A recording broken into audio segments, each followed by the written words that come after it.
আরে বাবু ওখানে একা একা হাসছে কি আবার? তুই একা একা হাসছিস কি আবার? আরে ভাই বলিস না।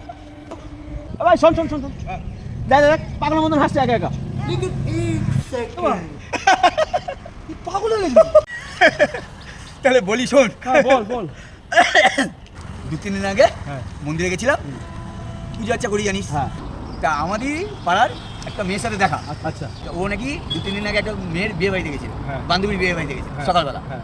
তা ওর গায়ে হলুদ হচ্ছে, ওই মেয়েটা। মেয়েটার গায়ে হলুদ হচ্ছে, হ্যাঁ। সেটাও দেখেছে। আচ্ছা দেখে এসে আমাকে বলছে, দাদা আমার তো বিয়ে করতে ইচ্ছা করে, হ্যাঁ। তা আমার কবে গায়ে হলুদ হবে? মানে মেয়েটা বলছে? হ্যাঁ। আচ্ছা এটা হাসির কি আছে আমি বুঝতে পারছি। আমি তো বুঝছি না যে কেন এর জন্য কি কেন হাসবো। আরে হাসি হলো কোথায়, শুনলি কোথায়? এরপরে তো ও আবার টুইস্ট। আচ্ছা বল আরে বল বলি। বল।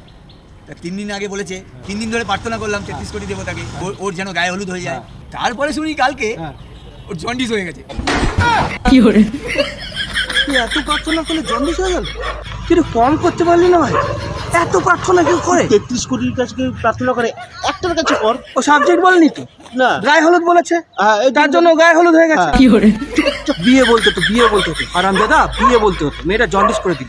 চা পাগলা।